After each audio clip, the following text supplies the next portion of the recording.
Hey everyone, welcome to episode 35 of the Sarah's podcast. Today's episode is with the highly regarded street food king, Mark Gevaux. Many would call him the godfather of street food. His ribs are regarded as some of the best food you can get on Brick Lane, and it's not unusual for him to do around 400 kilos before an event. He's a pretty formidable person on Twitter, happy to be himself and call out any crap where he sees it. In person, he is very much the same, but very chilled out. If you ever want to find him and get some of his ribs, then just show up at Brick Lane Market on a Sunday or at a home game for West Ham. But be advised, you need to get there early. Whilst you're there, order the Holy Fuck sauce. I bought a few bottles and gifted it, and it's really good. Just expect a nice kick of heat. For those of you that don't know who pays for the podcast bills, then head over to worldofsarahs.com. We have been updating our blogs, putting out podcast transcripts, episode articles, and updating our recipes for the fish cake mix and mushy pea seasoning, and much, much more. Thank you for all the support. I'm absolutely loving all the feedback from all the listeners. So many people coming in and listening to the Sarah's podcast right from the beginning and playing catch up. So many great comments on the recent episode with Mitch Tonks and the last episode with Stephen Terry. If you are new to all this, then be sure to hit subscribe. That way you get episodes downloaded even straight to your device. I hope you all enjoyed this episode with Mark Gevaux, the Rib Man.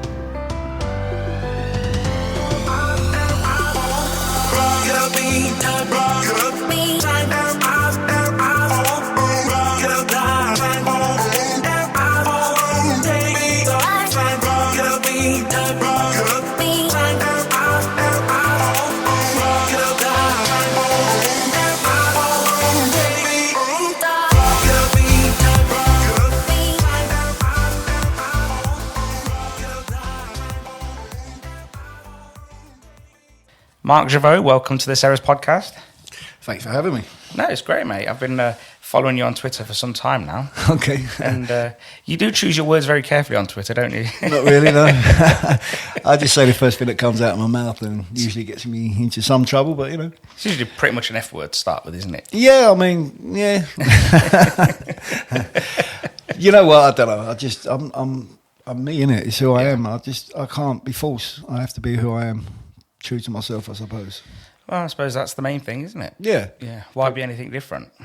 Well, you know, I've got such a terrible memory. If I was to ever try to lie, I could never, ever remember. So yeah. I would always get myself into trouble. So fair point. It's better just to be honest, truthful, and you know, maybe I say too much sometimes, but you know, I like to lay it out there so people to see who I am. That's it. And sometimes too much is better than too little. It may be. In my view. It could be. Yeah. So for those that don't know you, I just want to give a little introduction, which is something we always do. Yeah. For those that don't know, you're Mark Gevaux, the Rib Man. Correct. Everyone can find you on your virtual home Twitter, which is probably the Rib Man. Is that what it is? Correct. Yeah, yes. your handle. Most of this is from online, but they would say you're a one-legged former butcher with a passion for ribs and West Ham. I guess if anyone wanted to find you, they wouldn't have to wait too long around Brick Lane or your trusted container on White Post Lane. Yeah, that's pretty much it, really.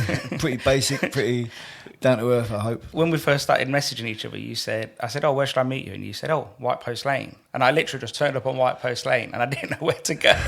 And there's a coffee shop across your unit. Correct, yeah. And I didn't know that's where your unit was. So I go into the coffee shop and I said to the guy, can I have a coffee and can I ask you a question? And he goes, yeah, go ahead. Here's your coffee. I said, where's the Rib Man? He goes, oh, it's right over there, mate. So it's almost like wherever you go, you sort of set up shop and people sort of know where you are, don't they? I try to be friendly with people, my neighbours and everyone. You know, it's nice to be nice, and we have to live and work together. So why not? You know, as long as they're nice to me, I'm nice back. That's a fair point. So many would call you the godfather of street food. Yeah, I keep doing that. It kind of makes me proud, really, you know. Yeah, especially coming from London, where the street food scene sort of came from in some ways. Yeah. Without being rude, most things probably come from London in some respect. Yeah, it's interesting. Tell us a little bit about the Rib Man. How far back do you want to go? Let's go to when you was 12 and you started off as a butcher. Okay. My dad got me a Saturday job in the local butcher's. To this day, I still think it's so that he could get meat in the house. Mm-hmm. You know? Makes sense. Because, when we grew up, there wasn't a lot of money around. That's just the way it was. What did your dad do? My dad was a dustman. Okay. My mum worked as a school cook, funny enough. Well, she's a terrible cook. Well, it works out great for school then. Well, that's probably where the name got terrible school dinners was probably come from my mum.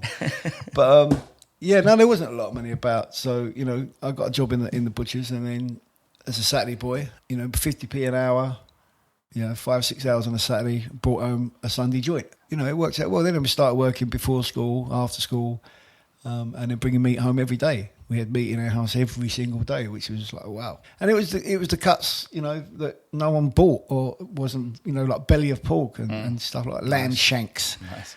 Things that are really expensive today. Yeah. that no one kind of really ate. So, we used to bring home all of that. And nobody wanted lamb shanks back then? No. I mean, I remember in the butchers as a Saturday boy, we used to have to trim the meat off of a lamb shank and throw it in the mince. Really? Straight up, yeah. And it was only when, TV chefs and celebrities started using them that people started using them, I think, so... Yeah. Nowadays, there's no real cheap cuts, really, is there? Not anymore. I mean, and so there shouldn't be. Well, no, because it's the whole carcass is being used now. Yeah, I think so. I mean, some of the best cuts on an animal are the cheapest cuts. Yeah. Yeah, I absolutely love liver. Yeah. I've never been a fan of liver, really? I must admit. But I love liver pate, Yeah. I mean, so it's kind of weird. But you like the posh sort of liver, basically. Yeah. I think maybe it came from when I, like, as a young butcher, used to have little dares and stuff in the butcher shops and, eat a bit of raw liver for £1 and put a bit of liver in someone's cup of tea and watch them drink it and then throw up. It's funny because that slides down their throat and it's like, oh, yeah. But that was growing up in a butcher shop. So you was 12 when you... Did you leave school or did you just carry on at school? No, I was like, I quite quickly started working before school and after school. Yeah. Back in those days, it wasn't, against the law for a kid to have a knife in a shop. For the first 6 months, I just watched. Then I really, really wanted to try and do it. By the time I was 15, I was actually qualified. And then I just bunked off school. I just didn't bother going. And then after 6 weeks, after 6 weeks of not being at school, they actually came out to my house. Obviously, the parents went ballistic and, not at school for 6 weeks. But they came to a kind of an understanding between the school and myself that, I could carry on working because I wasn't great at school. Not as though I wasn't clever. It's just the fact that studying wasn't for me. I didn't see any point of it. I didn't ever know. I knew that I wasn't ever going to go to university. No one did from where we came from. It wasn't. Nobody had those opportunities. Or I realised quite young that I'm going to have to work. And as soon as I got a trade and I was good at it, that was it. I saw what I wanted to do. So I kind of carried on being a butcher at 15. And I went back to school when I was 16 to take my exams. Passed them.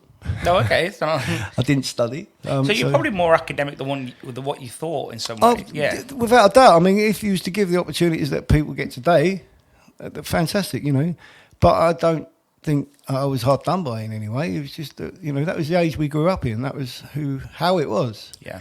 The generation before us had it even tougher. So, and we all try to, make it better for the next generation. Hopefully, we'll try and do the better for our kids and how we had it, kind of thing. So it's it was tough.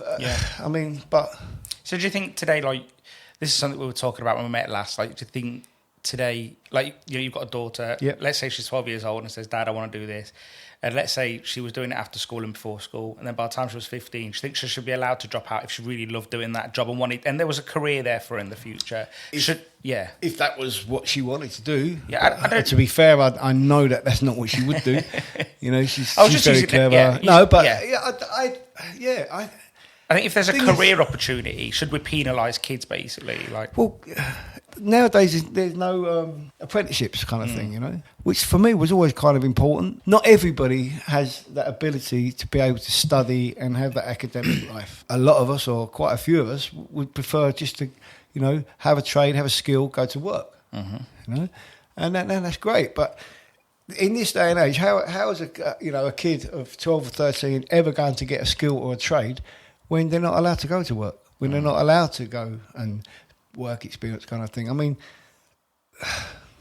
I don't see why they shouldn't. It didn't. I know what they mean. I mean, you know, it's bad enough nowadays with not paying people enough money and basically modern slavery. So I do get a crossover of, like, you know, child abuse, if you like, as in making a kid work for little or no money and then telling him he's going to get a skill at the end of it.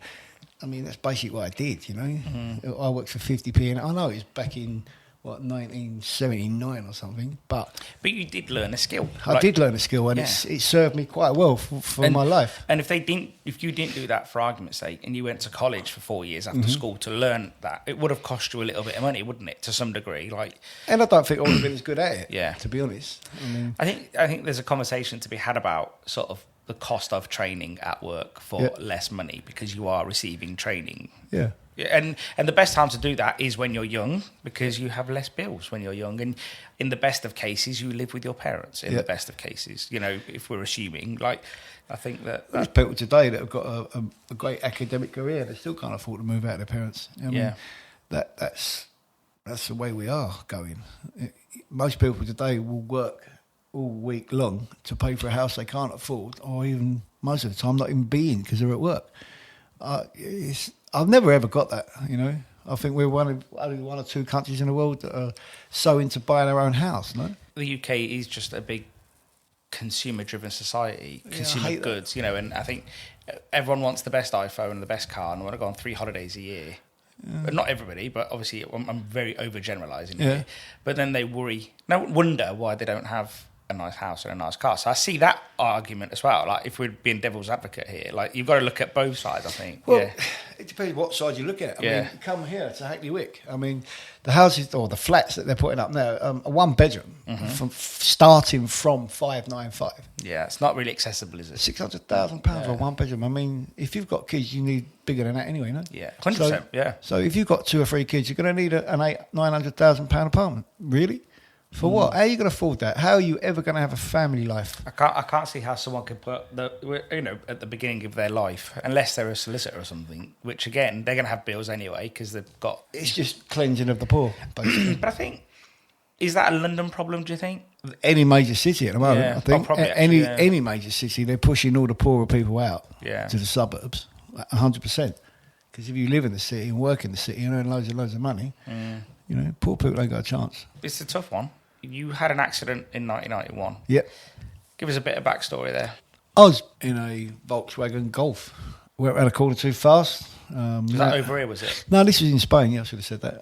It was back over in Gran Canaria. And I mounted the central reservation. And this central reservation is both of the tyres, either side of the car, will fit over the thing. Okay. And it's so high that none of the 4 wheels are actually touching the road. Oh, God. So as I was mounted the central reservation, I've got no brakes, no steering, and just gone head first into a lamppost. So the gearbox ended up on the back seat, engine was in our laps. They cut us out of a convertible. Died twice on the operating table. I was in a coma for 3 days. It was quite a traumatic time. How long were you in and out of it for? How long? For what period? Do you not remember a lot of stuff? I don't remember any of the accident. I remember hitting the lamppost. Yeah. And then I remember just screaming up my effing leg. Basically all I remember. Yeah. And then the next one, I woke up in a hospital and no one to give me a mirror. Oh, God. So I was like, really? Is it that bad? Dude, you don't want to look at it. So I did get to see, my face was like a football. It was mangled, yeah. I couldn't see either. I mean, it was, how long were you in Gran Canaria for then? I was in, as in the hospital? After that, yeah. They flew me home after a couple of weeks when I was stable enough. Straight to the hospital over in Romford, Haroldwood. I was in a private room in a bed because I had an infection in the bone, but they put me in a private room and I was in bed there for 6 months with my leg up in a hoist thing. Yeah. They were tough, boring. I hate being bored. That's probably the reason why I can't stay in bed these days. When I wake up, I have to get up. I can't just lay in bed. I don't find it enjoyable at all. You know, just laying around in bed. I hate it. So it might have helped me out over the years, over the past 10, 12 years, I suppose, getting up early every day. Busy. Yeah.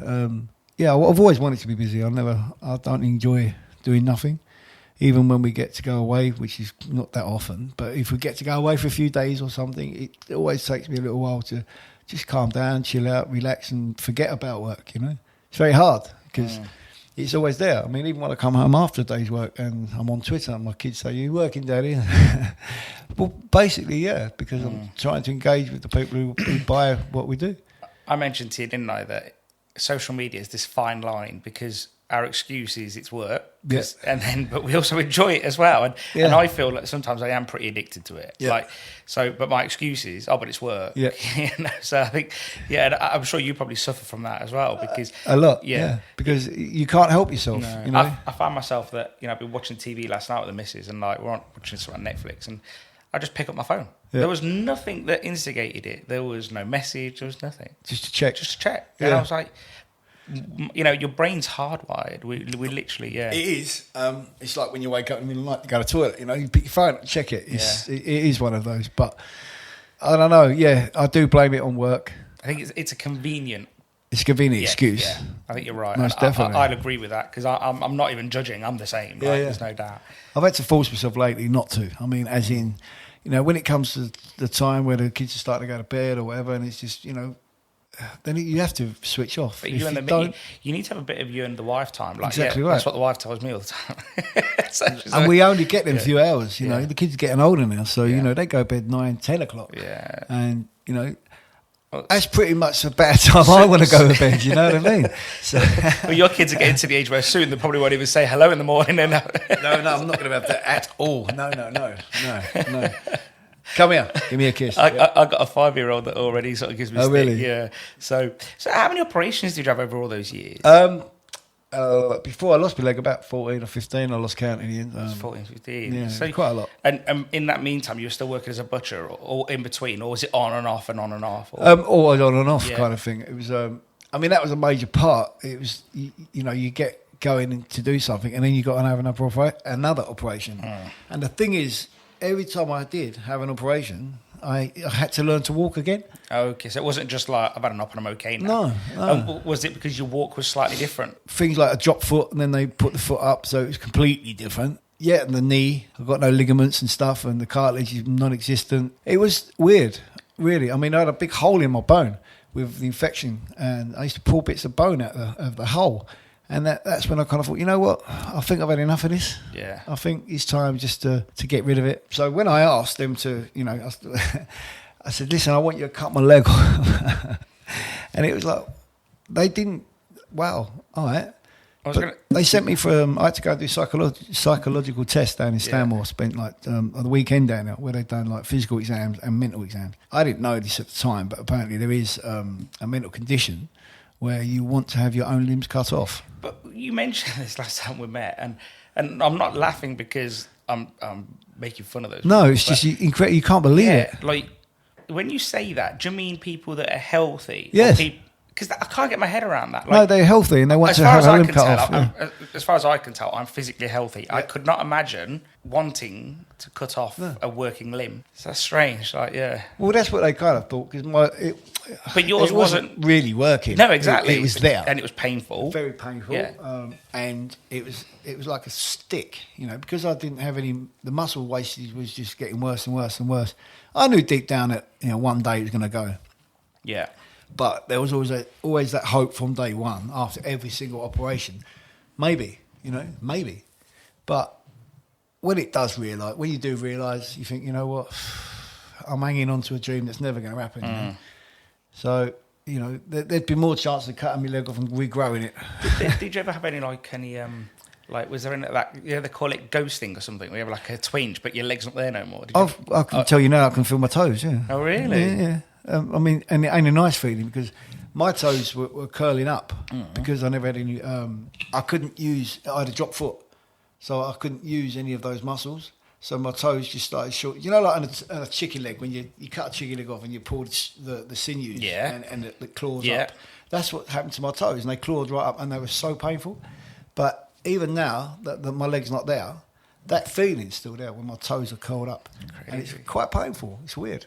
That's weird, isn't it?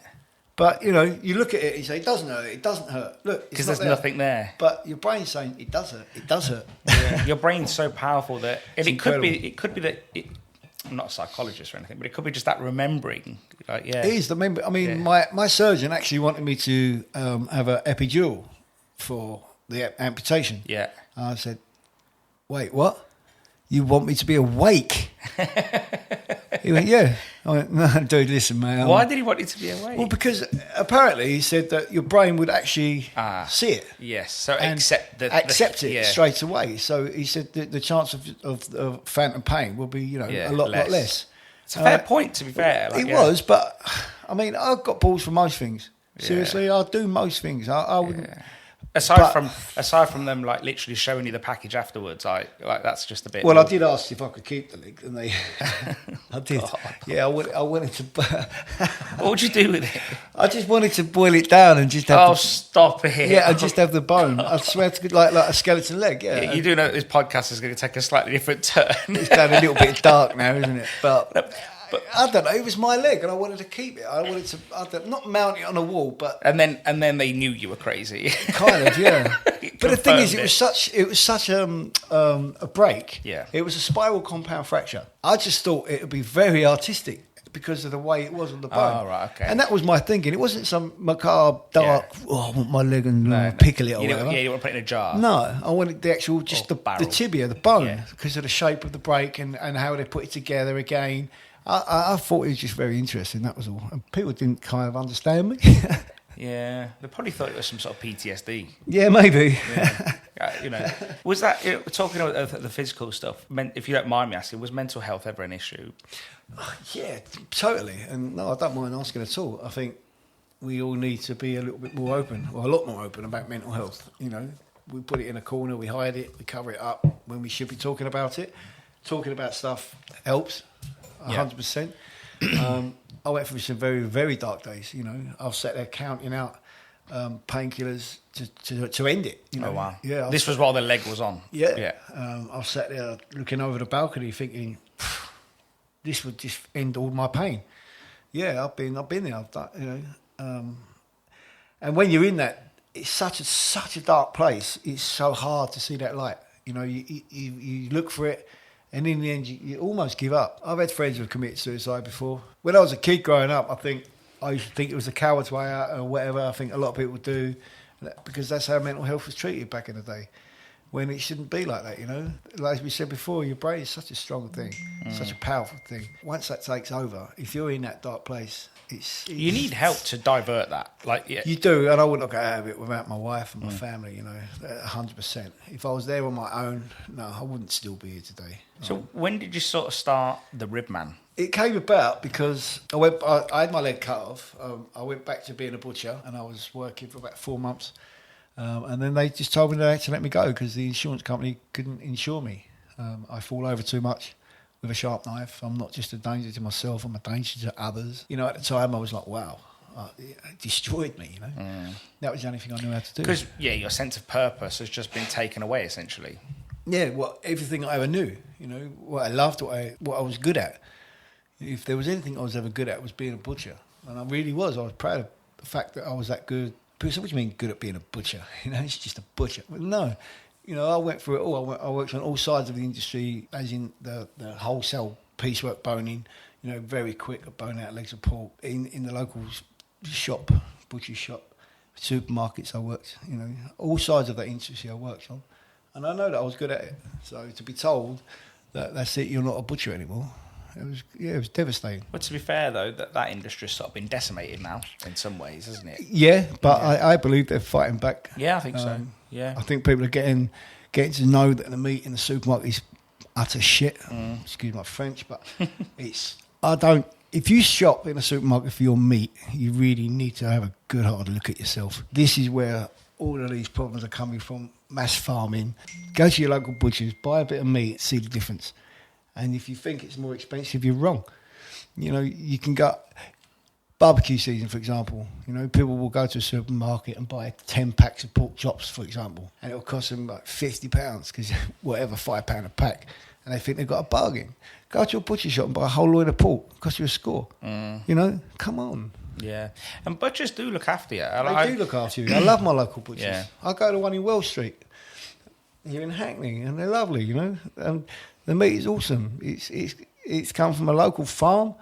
You know, it's not mass produced. It's full of flavour, and it's a good, reasonable price. Yeah. So, I always find that you get more for your money as well because there's not a lot of water in the product. no. You know, so it's plump. It's there's a lot in it. It looks a lot of meat. And Two examples. One great example of that is if you buy bacon. Buy bacon from a supermarket and then buy bacon from your butcher.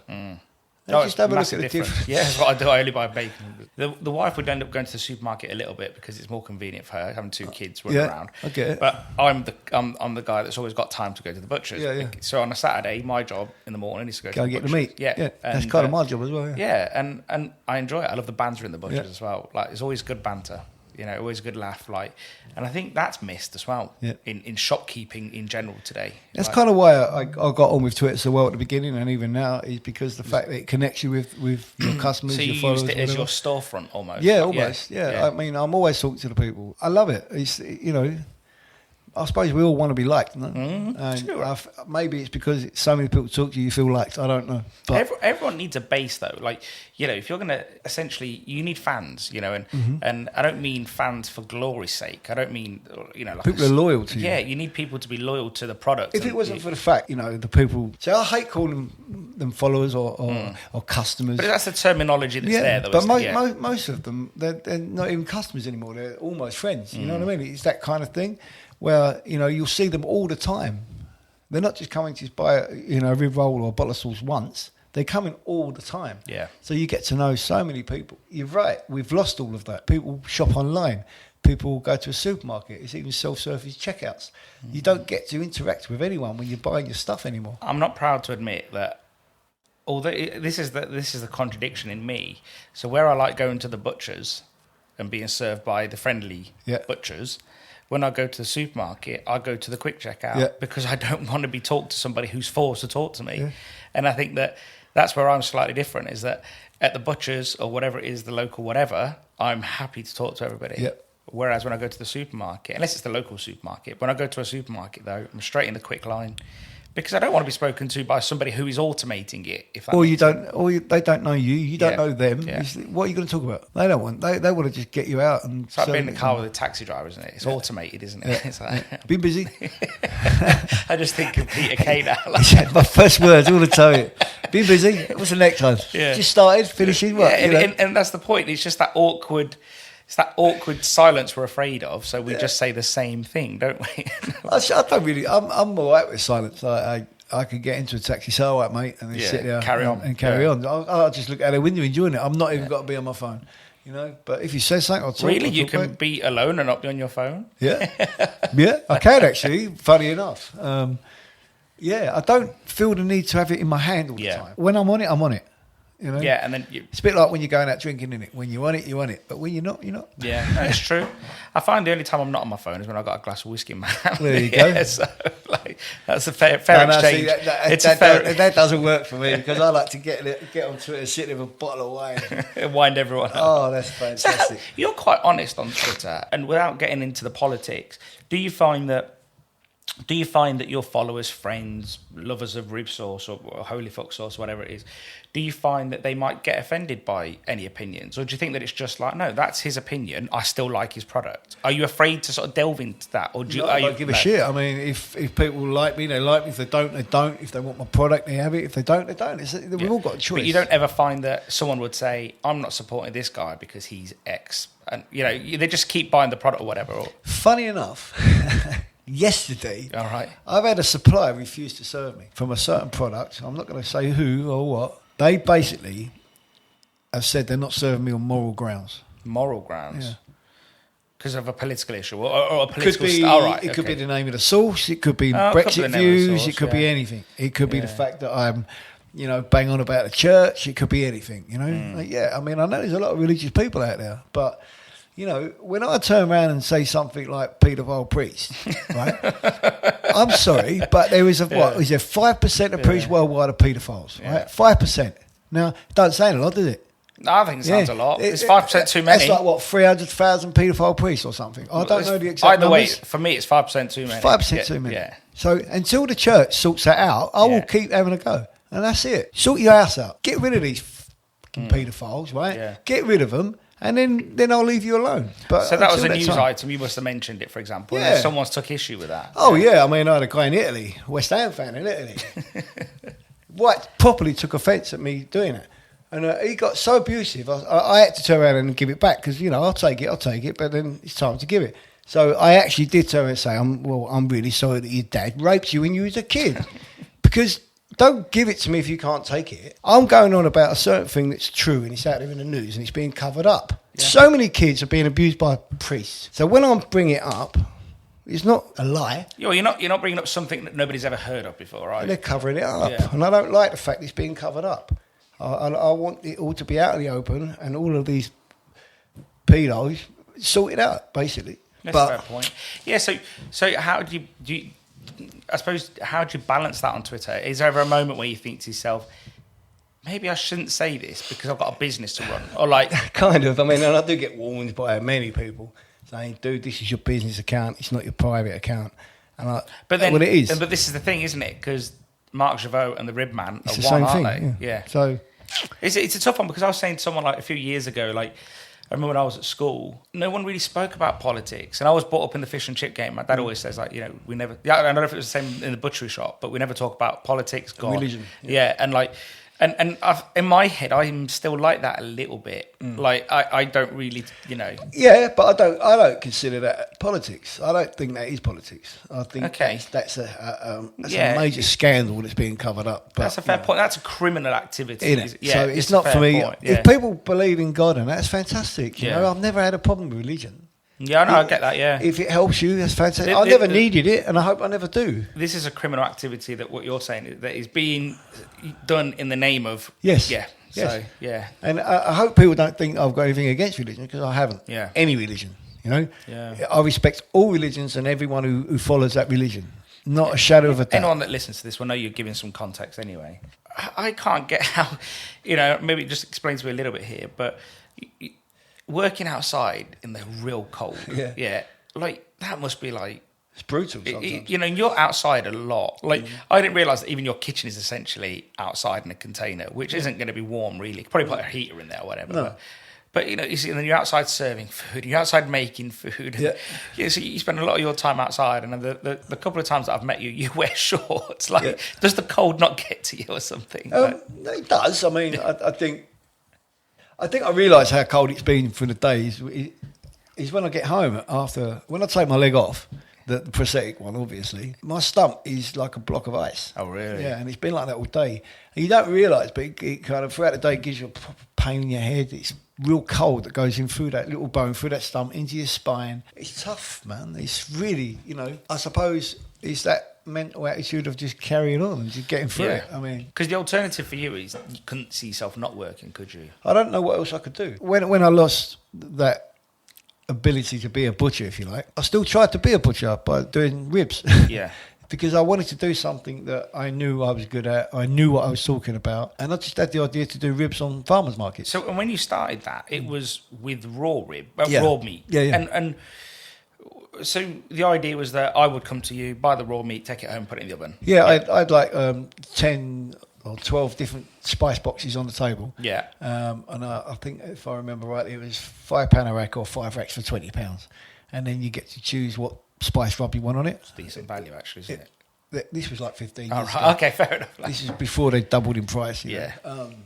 They used to be able to choose what flavour they wanted, like honey and mustard or chilli or whatever, or barbecue. There was 10, 12 flavours. It was going really well, proper well on farmers markets. They're always selling out, even back in the day. And then I started cooking up little samples on those disposable barbecues by the garage from nasty things, proper gasoline smell.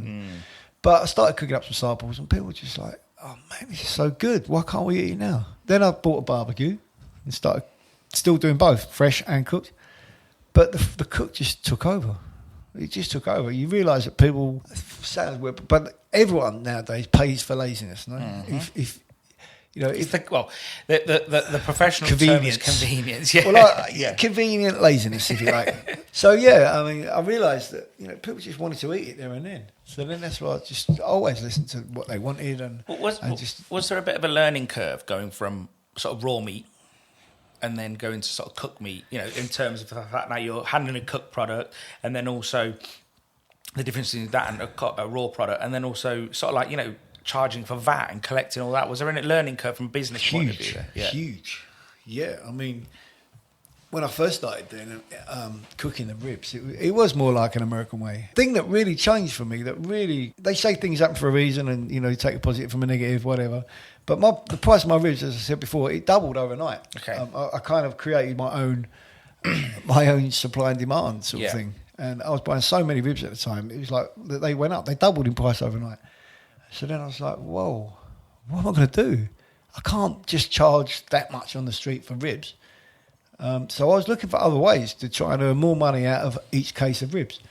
And the only way I could figure that was to do what I'm doing and try and cook them in a way where I could take all the meat off the bone and then put it into a nice bread roll and a bit of hot sauce. So you never thought about, like, I don't know, doing half a rib and then leaving the bone on, let the customers get rid of the rib because you're selling more weight there as well? Like, most of my customers realise that they're getting pure meat. There's always going to be one or two that think, oh, rib roll, £6, £8. Obviously, not a lot when I've seen your portions, to be honest. Well, you've seen the portions. Yeah. I mean, even in an £8 roll, there's more or less a rack of meat in that roll. Yeah. Go anywhere and pay £8 for a rack of ribs. I dare you. And based on what I saw on Twitter, you never leave with trays full anyways. No. I mean, that's the thing. I mean, I always try to sell out. I mean, there are always going to be days where maybe I'll absolutely chuck it down with rain or something will happen where you won't be able to sell out. Those are the days that we lose. You know, those are the days that it gets thrown away because you can't do anything with that meat after. So, because once it's been on the heat, it's been on the heat. Yeah. You know what I mean? So we're done with it. Yeah. That's why it's important for us to sell out, because if we don't, then we lose money. People will always tell me, why are you leaving Brick Lane at 1:30? Why don't you stay till 2:30, 3 o'clock, earn more money? What we sell and how we sell it is the fact that, you know, we can go to West Ham with 400 kilos worth of ribs, like meat, just meat. Yeah, we can sell that in like an hour and a half. But if it's really, really bad and it's really, really slow and we only get, say, an hour's trade, that half an hour, we're left with 100 kilos of ribs that we have to throw away. Yeah. No, so you'd rather leave empty-handed, as in meat, rather than, you know, leave with no meat and have the money, rather than put another tray on thinking, oh, I've got another hour here, but then you end up binning it anyway. Trying to earn an extra £50, £60 for another hour's work and then losing £150. I learned that early on. You know, I'm very happy to leave early on a Sunday. I'll come home and spend the rest of the day with my family. Exactly right. You know, why do I want to be here all day? Yeah.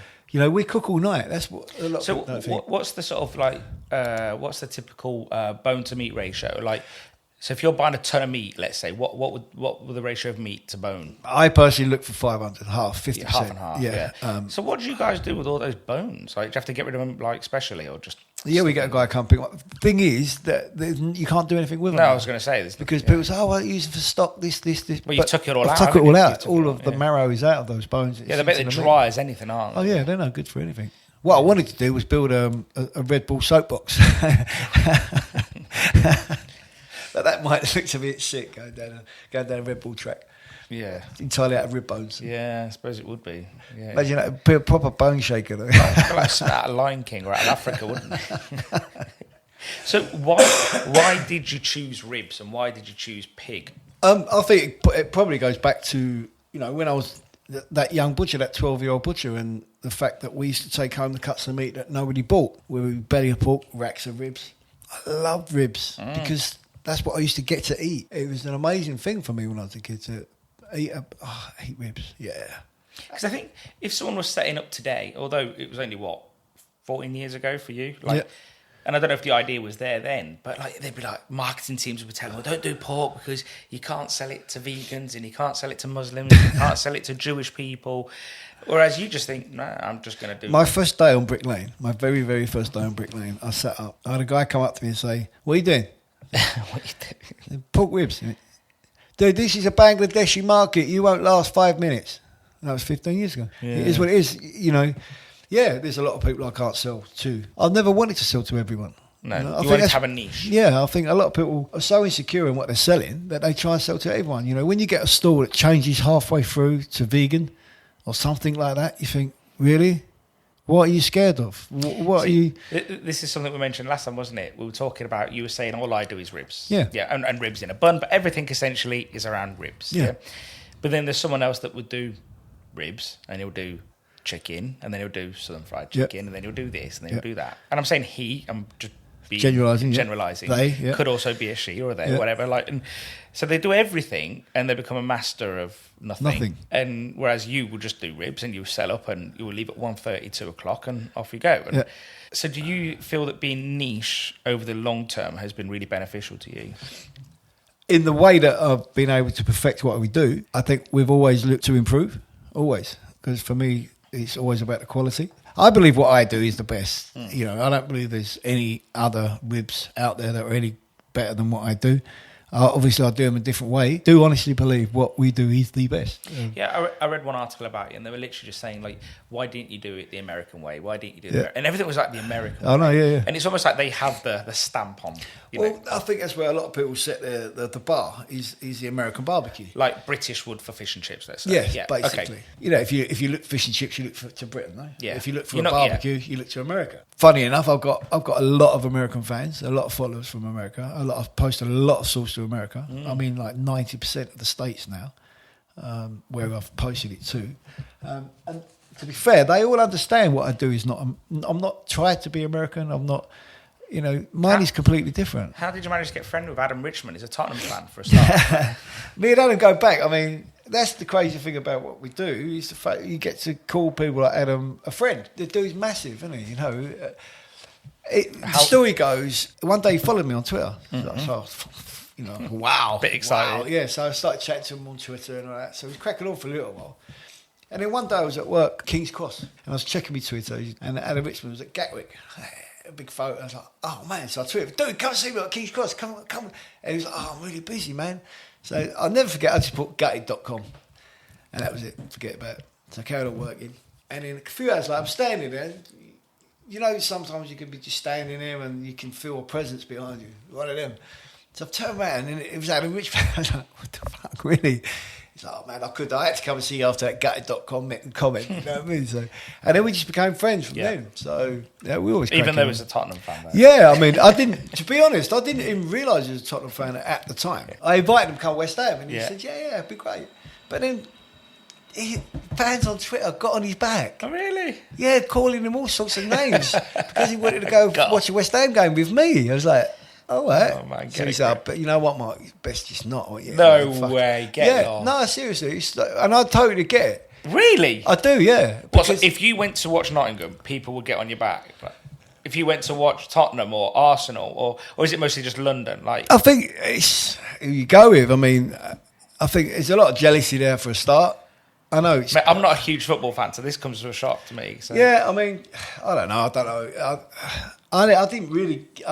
I didn't understand the people. I understood Adam for not wanting to do it because it just saves a lot of grief, doesn't it? I mean, it makes sense. Because you've only got to get one little hardcore group of supporters. Yeah. And you know what football fans are like. Yeah. They can be brutal. So it's just better to leave it. Did he like what you made him then? Did he eat it? Loved it. I mean, he banged on about me in quite a few interviews. That's the thing, But it's stuff like that really helps, isn't it? Especially in today's... when they asked him what's the best thing you've eaten in London, he turned around and said, Rib Man. Yeah, when it could have been anything. It could have been anything. Yeah. He went to the Ivy, he went everywhere. Hawks or whatever. But he said, Rib Man. It's like, wow. Yeah. Yeah, proud moment. Is provenance really important to you? Yeah, definitely, yeah. So you won't ever say, in no interview, you've said where you get your meat from. Well, as in, you'll say what county or whatever, but you'll never say what farmer or anything. No. And that's purely because you just want to make sure there's enough good quality stuff for you. Well, yeah, because the busier I get, the more I use. Yeah. And what people kind of miss is the fact that I only use the rack from a pig. There's only 2 racks per pig. If we're using a ton of ribs for, say, football, that's close on like 2,000 pigs. You would never ever. I would never be able to just source my ribs from one farm because then that would be a mega farm, and which is not what you want. Which is not what I want. My pigs all come across from all the farms across Norfolk to Suffolk. In some ways, you've got massive issues. Not massive issues. You've got issues with the fact that if you want to grow this into something that you maybe don't even want to do, past where it is. And your ethics, how you couldn't do the both, could you? You couldn't balance them both, could you? No, 100% not. No. So I love being a rib man, and I love doing what I'm doing. Yes, it's still quite niche and quite small. Do you ever see yourself doing different ribs, like lamb ribs, for argument's sake? I did have an idea about that. I mean, to do a little pop up and do ribs from every animal, but it's just something else that I'm not going to have time for. It's like trying to, be good at one thing and just keep being good at one But thing. you do a lot of collaborations. A lot of people use your sauce, don't they? Yeah, I So, mean, yeah. I kind of knew that even from the beginning, I wouldn't be able to be out on the street every single day. Yeah. And if I wanted to build that brand, I needed to get people to know it. The idea was to collaborate with different people, good quality people. I think one of the very first ones we did was like Honest Burgers, Blues Kitchen, Chicken George, so many. Hawksmoor, they still do a croissant bar cocktail at Hawksmoor Bar. So, the more people that get into my sauce, the better. And the more, and I always did a deal that if my name went on the menu, the Rib Man Holy Fuck sauce, then you get that wholesale bit cheaper. Yeah. Because you're promoting my sauce. Yeah.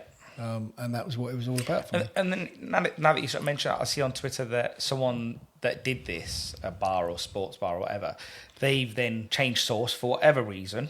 Yeah, that was everyone on Twitter knows it was Sports Bar and Grill. I've got no issues with naming them. No, I just forgot which. I know, but they can come at me when they like. I'll come back at you. Yeah. I mean, the original factory that started making a version of the Holy Fuck specifically for butcher shops and like the food industry, they did a deal with the sports bar to serve them. There was 6 or 7 bars, and I said, yeah, okay, no issues. But then I started getting complaints about the food. Because people do. They say, dude, well, went into this sports bar, right? They got your sauce. But the food was rank. So they're excited to eat it. Yeah. Because of you. Yeah. Yeah. And I thought, whoa. That's why since then, I've always had to make sure that I go and eat the food first. So when Chicken George asked me to do a collaboration, I said, well, I don't really know you, so I'm coming to try the food. When I went to try the food, yeah, definitely, 100%. Best fried chicken I've ever eaten. That kind of thing. But with the sports bar, we stopped factory production because it wasn't going where I wanted it to go. And then the sports bar emailed me later and said, we can't get any Holy Fuck, can you supply us? And I basically said, no, I'm not going to. Because you'd seen or heard reports. Yeah, because the quality of food, in my opinion, wasn't good enough for my sauce. Sounds snobbish, I don't care. My sauce deserves to be on the best food, not the worst food, to try and make it any, that bit better. So I said no, and I thought that was the end of it. And then I started getting loads of people on Twitter saying, dude, this ain't your sauce. And they've still got my name on the menu. So they basically got my name on the menu with Holy Fuck and bringing out Frank's. That was just... If you've never had my sauce and you go to somewhere and say, oh, look, man, let's give it a go. And then they bring out Frank's and you don't know what it is and you think that's my hot sauce. You're not going to eat my hot sauce ever again because it's minging sauce. It is, I'm sorry, it's a minging sauce. I like, my sauces are quality. No matter what way you look at it, they're quality, they are. And I don't believe you can get a better hot sauce anywhere. And I'm sure there's plenty of other hot sauce suppliers out there now. There's nothing wrong with having pride in what you do, but it's when people try and take the pee a bit. Yeah. Well, when they literally know that they're not giving you my hot sauce, they're giving you Frank's, but my name is on the menu, then that's an issue. That's a major issue. They were about a week away from getting sued. To be honest, Well, yeah, I saw on your Twitter feed there was a lot of people saying like, "Oh, I'm a solicitor. I'll take this on." Oh yeah, my customers and my followers are wonderful. They are superb. They got my back all the way. This goes back to when even like years ago when a burrito bar in Glasgow brought out a sauce and called it Holy Fuck. Oh, my followers went mental. They're the ones who look out for me. They say, "Dude, there's a bar in Glasgow or a bar here or somewhere," and they're the ones who tell me what's going on. Yeah. Which is amazing. And you're registered in all that respect, aren't you? Yeah, I'm trademarked in all my... I mean, you can't trademark Holy Fuck, Cross Bike, Holy Fuck. A, because they're offensive to some people. B, because they're expressions. You can't trademark that name. So I'm quite happy with that in the fact that I know no one can. Under IP law, because I've been using those names for so long, when you think of the words Holy Fuck or Cross on a bike, you think of the Rib Man. IP law, they belong to me. So... with all the followers I've got on Twitter, the amount, if you Google Holy Fuck, I come to up. You. Yeah. So under IP law, I've got such a strong case there. You can't really mess about with that. Yeah. I've been there for like 10, 15 years with them names under that umbrella of the Rib Man, and people know it's me. Yeah. Which is very important to protect myself, kind of thing. I know your sauces must be vegan or maybe vegan, but did you see veganism coming your way a little bit? Do people no? Because people know you just do pork, right? Yeah. But vegans can eat my sauce. Yeah, but they can't eat your meat, obviously. No, but I serve my sauce to vegan bars. Yeah. So they can have the sauce with something vegan. Yeah. But, we don't go mad on that because, there are some idiots about it. They'll be like, I'm a vegan, why are you using ribman sauce? That kind of thing. Yeah. You think, well, whatever. So we don't go massive on that. We don't tell people what vegan restaurants are using their sauce, but there are a few. It just is, and so leave it at that. It is, but I don't, promote the fact that you can. Yeah, that makes sense. I don't know if this is the case, so just put me straight if I'm wrong. You had a stand outside West Ham, and then you had one inside West Ham. Where are we at the moment? I had a stand outside West Ham on the concourse, but I pulled out for a few reasons. Mainly for the cost. It's too dear. People outside the stadium who run it, I didn't get on with them very well. So do you, just educate me here, do you pay to be at the plot, or do they take money out of your... You pay 28% of your takings. Okay. Yeah. Not even your profit, your takings. 28% plus VAT. Before you even kick a ball, you're 50% down. I don't know what business can survive on it. Because what they're promising you is volume, foot traffic. That's not even promising, is it really? Cause not really. I mean, I know stands over there that do nothing. Yeah. They don't last because then they're not paying in 20. They're paying in 28% of a couple of £100, whereas you should be paying in 28% of a few thousand. That's what they want, really. Yeah, they want the best stalls over there. That's all they wanted me there. So I pulled out because I didn't want to pay that money. But now I'm under. I'm not under the people outside. I'm under the stadium. I'm under Delaware North. Mm-hmm. So I've got. I'm doing the lounge, the the bowling lounge. I'm in block 110. But the idea is that we want to have a stand inside the ground on every stand inside the ground. Okay. So, you'll be able to get my rolls during the game, as opposed to just getting there early, having it to eat, and then running into the stadium. You'll be able to even come at half time. You can come during the game. So, rather than queuing up for a crappy sausage or a crappy pie, or a crappy hot dog, come and have one of those. Yeah, definitely. Because I think that's the problem with stadium food. It's pretty low value, high profit, not very tasty. It's fast to serve, no doubt, although there's always queues. Yeah. So do you think, in your opinion, without obviously getting into it too much, you think stadiums could do more to sort of get quality independence in there as opposed to just, I think so. I mean, I think the problem really is the fact that the contracts have been signed for different catering companies to do the food in the stadiums for so many years or whatever. To fight that is tough. It's difficult, isn't it? So we're trying to do it a bit. Have you heard of a team or a stadium that's doing something like that? Embracing sort of independence? To be fair, I think West Ham, I think the London Stadium are trying now through me. Yeah.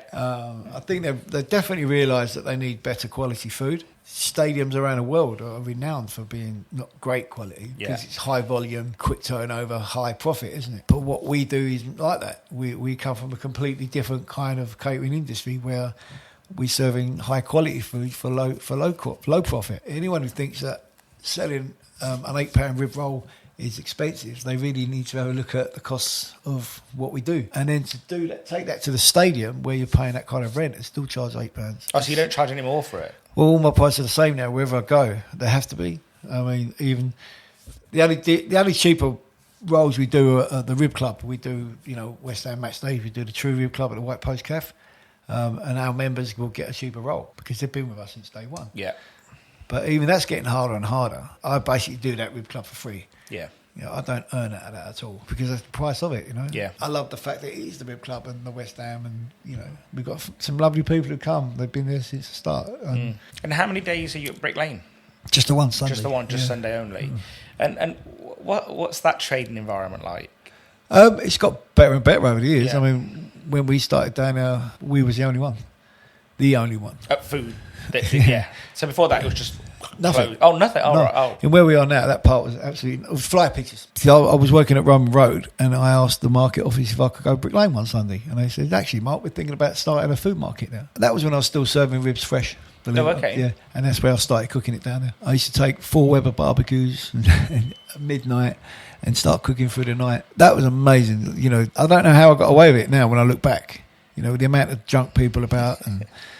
You know, one morning there was a couple started having sex on the bonnet of my car. It's amazing, you know, Amazing. like as in the things that you see. And I get you. No, wow, that's amazing. No, not being pervy about it. Well, you're just trying to make your ribs. You're just a guy trying to make your ribs. Cooking, and I looked over, they're having sex on the bonnet of my car. I was like, oh mate, wow, I love it down Brick Lane. I've always said that I'd never leave Brick Lane.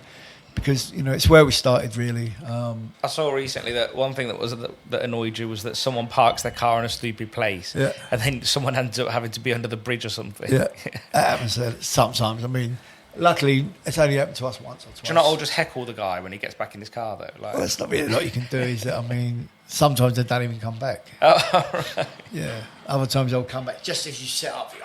Is it a competitive environment while you're there? Is it a bit of both, quite friendly and competitive? No, it's not competitive. I don't see it. I mean, I think competition is great. I mean, it gives people choice. When I was there on my own, it was all right, and we'd done well. But I much prefer it when there's a full setup of market traders. I suppose it brings more people, doesn't it? It's the atmosphere for me. I love being part of that atmosphere. I mean, there's still times now when we're on our own. Especially if it snows. I mean, we still go down. You still go? Oh, you're proper hardcore, weren't you, there? It's only a bit of snow, isn't it? I mean, what are you going to do if you live in a country where it snows all the time? Not go to work. So, no, we go down to the snow. We don't care. I took salt down there one year and wrote Ribman in the salt, in the snow.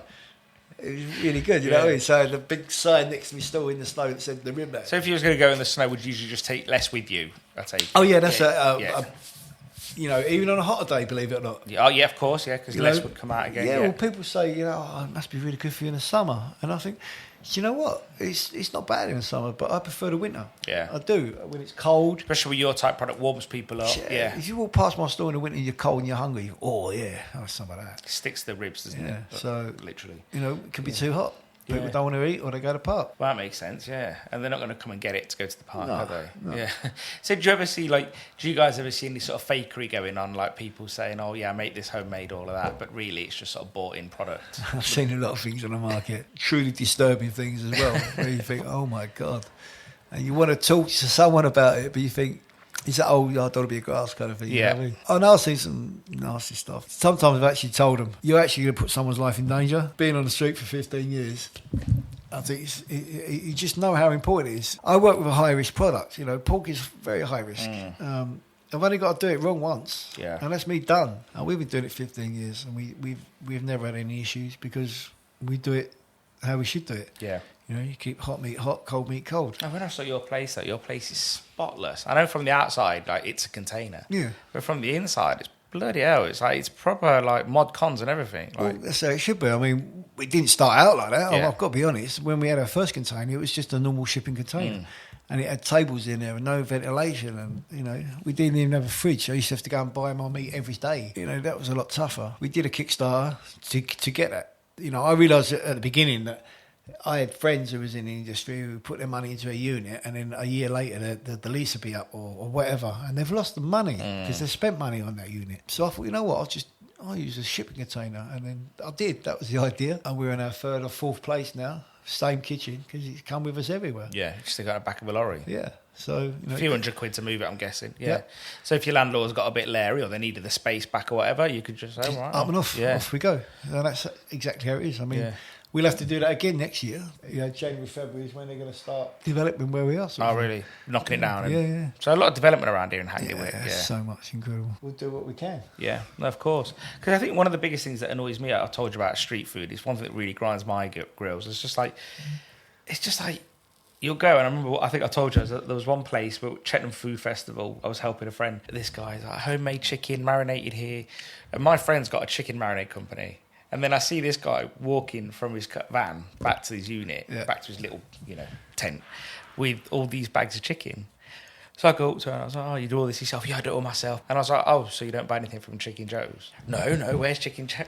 And I was like, if you look at the back of that label, it'll tell you. Like, but it literally was just like, but the pitch was, like, it's Argentinian flavours and I'm doing myself. And it wasn't. It was just the chicken. Yeah, so you do see a bit of that. That's the thing. I mean, I know guys on the street and they keep banging on about this red breed, this, whatever, blah, blah, blah. And I get it, I mean, yes, probably it's very, very important to know where your food comes from, but that shouldn't be the selling point. The selling point should be how good it tastes. Yeah. Surely.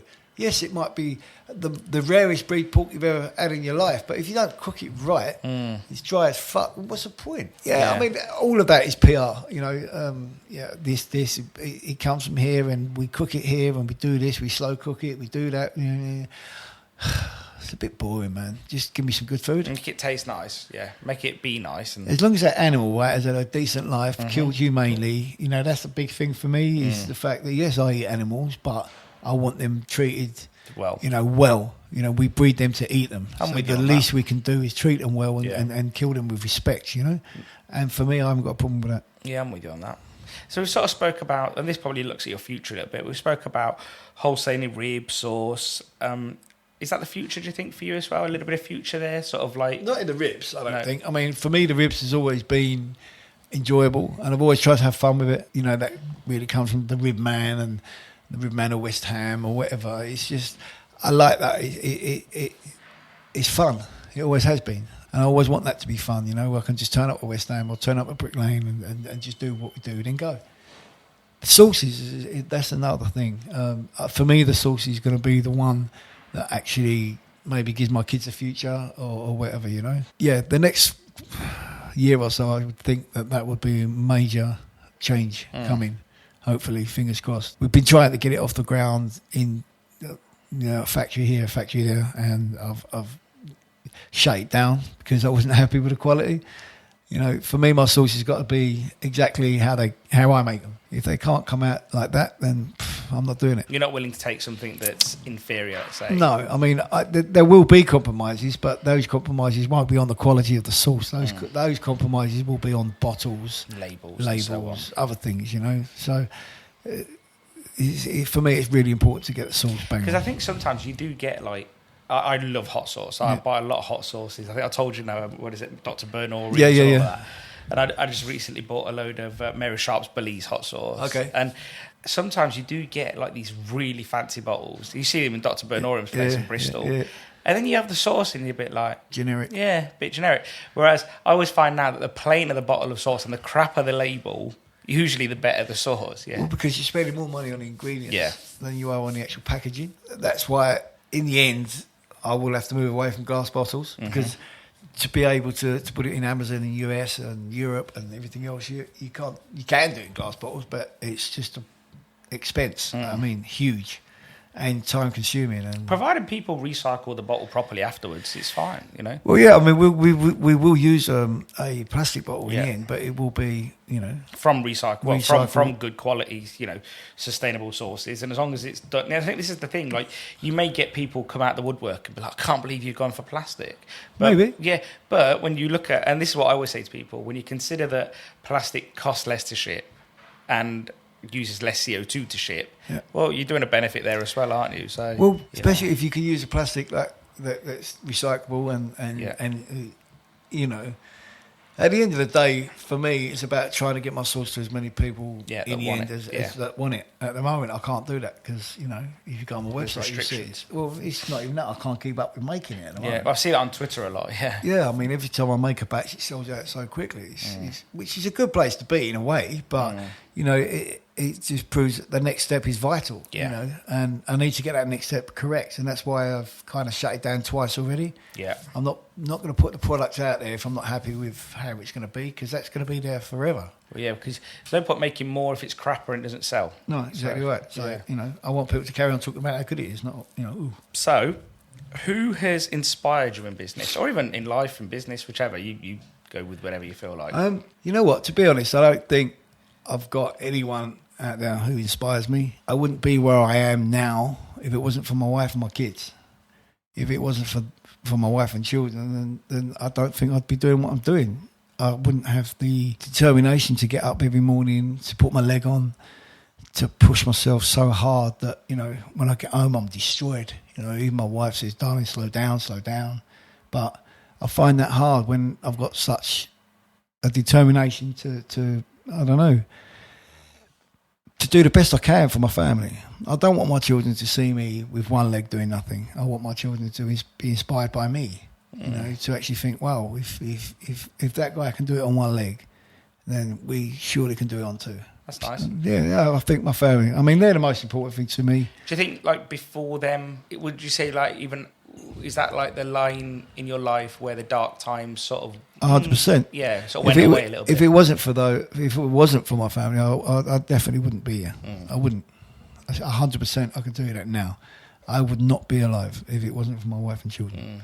So I owe them everything. So the least I can do is work hard and try and provide them with like a future. Aside from ribs, what's your favourite food? Steak. Typical man food. I love steak. Yeah. All kinds of steak. Yeah. What can I say? What's your favourite steak? If you could only have one steak, what would it be? The dirty sirloin at Zelman Meats. Yeah. Oh my God. The dirty sirloin. Oh yeah, I love that. Just cooked on coals. Nice. Beautiful. Absolutely beautiful.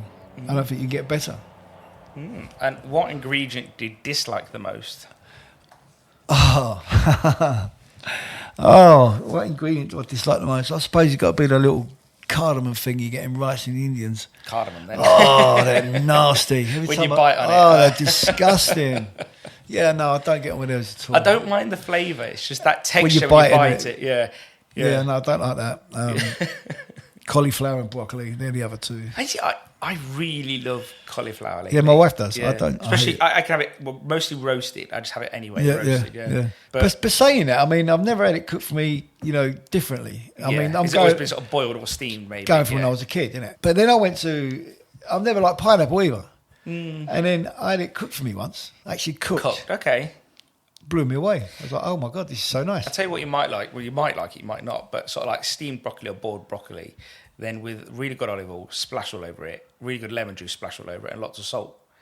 Yeah, it doesn't fill me with excitement. It's got to be a side though. It's got to be a side, or just broccoli or cauliflower and cheese. See, I've never eaten vegetables all my life. I was, growing up, never did. I never liked them because they was always boiled to smithereens. It was the British way, wasn't it? It was just. My mum used to cook the broccoli as long as she cooked the meat. It was one of them, innit? Put it all on the stove, it will all be ready at the same time. Yeah. My wife, Carol, she's Spanish, and I love her food. I really do. And she makes creams out of all the vegetables, whether pumpkins, whatever, spinach, and then I'll have hot sauce in it. Yeah. And amazing. So that is the only way I can eat vegetables. Fair enough. At least you're getting some vegetable intake. Well, yeah, I do. Yeah, exactly. Yeah. So, what would your favourite restaurant be? I think. Zellman's. Definitely. I was going to say you just hinted on that. No, I love Zellman's. I mean, I love the food, I love the staff, I love the atmosphere. Where's that? London? In Soho. Yeah. Yeah. Okay. I just wish they'd open one in Hackney Wick, please. Make it local. Yeah. And then, who would you love to eat, stroke drink with, dead or alive? I think I'd have to go back to like a few of my legends, like Bobby Moore. Yeah. I know it's pretty, obvious maybe, but 100%. Guys like that, I mean, those are the guys that back in the day, they used to go in the cafe and talk to the fans like before or after the game, sit there, a cup of tea, have a fag, explain tactics, whatever. And we don't get that anymore. They're superstars, we're not. We're not even fans anymore, we're customers, That's the kind of way it's going in football. It's a bit like the political class. But I think I'd love to sit down and have a beer and a convo with Bobby Moore, definitely. Yeah. Yeah, he was a real gentleman. Maybe have some ribs. I think he might like my ribs. Yeah. I don't know about the hot sauce, though. You never know. You never know. Where can people follow you? I'm obviously on Twitter at The Ribman, and I'm on Instagram, The Ribman as well. But I'm at Brick Lane every Sunday. We get there about 6:30 in the morning. We usually sell out 1:30, 2 o'clock latest. I'm at West Ham every home game. I'm in the bowling lounge and block 110. But we're moving around, so hopefully within a couple of games we'll be on the East Stand and then the Bobby Moore Stand. We're planning on getting the Ribman Stand on every stand inside the ground, so we can get to as many people as we, as humanly possible. Really, that's the dream. Anyway. That's the dream. But you don't want to go national. You just want to keep it East London. No, not with the ribs. Like I say, I love having fun with what we're doing, and even cooking for football. If you're cooking a ton of ribs, that's a lot of work. That's a lot of work. And you're using green eggs now, like. The monoliths, but we've been using them for about 5-6 years now. Yeah, a lot of manual labour for that of ribs. A hell of a lot.